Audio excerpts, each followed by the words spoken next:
మిత్రులారా, నమస్తే. నేను మీ ప్రసాద్ మూర్తి. నాకు 100 మంది యువకుల్ని ఇవ్వండి, ఈ దేశ ముఖ చిత్రాన్ని నేను మార్చేస్తాను. ఈ మాట ఎవరన్నారు? స్వామి వివేకానంద.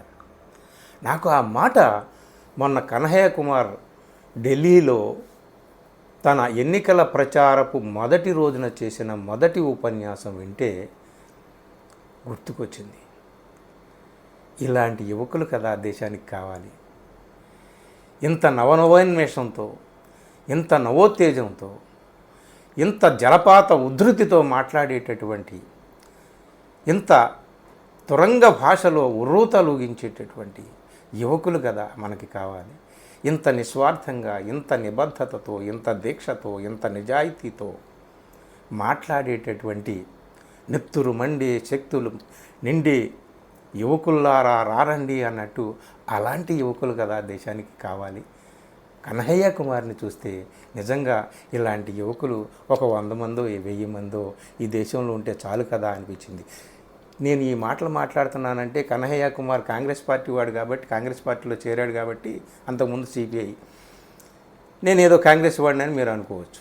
నో, నేను కాంగ్రెస్ పార్టీ వాడిని కాదు, కాంగ్రెస్ ప్రచారకుని కాదు, కార్యకర్తని కాదు. కాంగ్రెస్ పార్టీ ఒకప్పుడు పరిపాలన ఉన్నప్పుడు వాళ్ళ అవినీతి కార్యక్రమాలని దుయ్యబడుతూ వ్యాసాలు రాసినటువంటి వాడిని, కవిత్వాలు రాసినటువంటి వాడిని.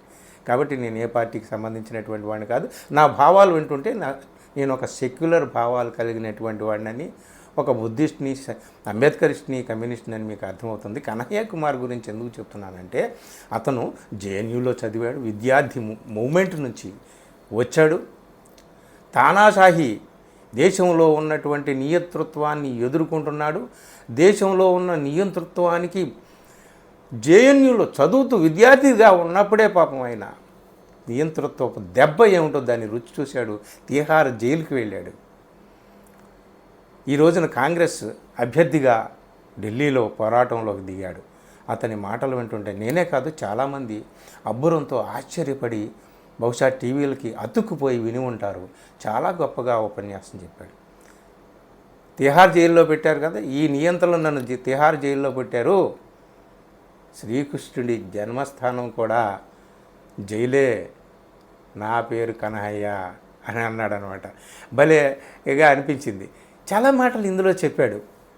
అరే, నువ్వు బీహారీ వాడిని తీసుకొచ్చి ఇక్కడ పెట్టారు, బీహారీని బాహరీ అని అంటారనమాట.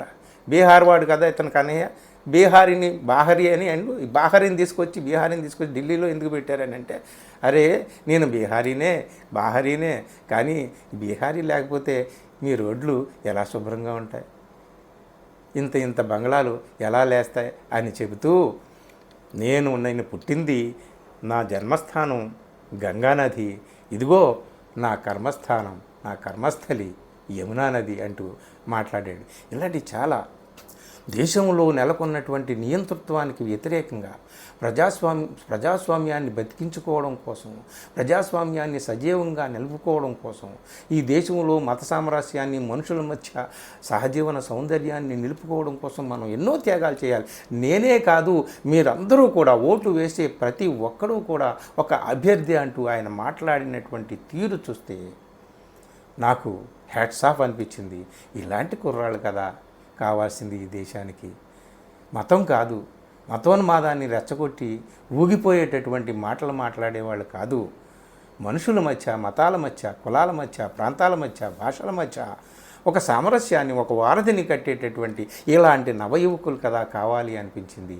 తప్పనిసరిగా ఆ ఉపన్యాసాన్ని నేను నా డిస్క్రిప్షన్లో లింక్లో మీకు ఆ లింక్ పెడతాను, వినండి, ఫాలో అవ్వండి. పార్టీ ముఖ్యం కాదు, నిజాయితీగా సెక్యులర్ భావాలతో నిజంగా ఈ దేశాన్ని కులాతీత, మతాతీత, లౌకిక రాజ్యంగా కాపాడడానికి ఎవరైతే నడుం కట్టుకుంటారో అలాంటి యువకుల యొక్క ఆవశ్యకత ఉంది. కన్హయ్యను చూస్తే నాకు అట్లా అనిపించింది, ముచ్చటేసింది. 2 ముక్కలు మీకు చెప్పాలని అనిపించింది. ఈ వీడియో నచ్చితే మీరు తప్పనిసరిగా కన్హయ్య కుమార్ ఉపన్యాసాలు వినండి, ప్రసంగాలు వినండి. మిత్రులకు కూడా ఈ వీడియోని షేర్ చేయండి. నా ఛానల్ని సబ్స్క్రైబ్ చేయడం మాత్రం మర్చిపోకండి. Thank you.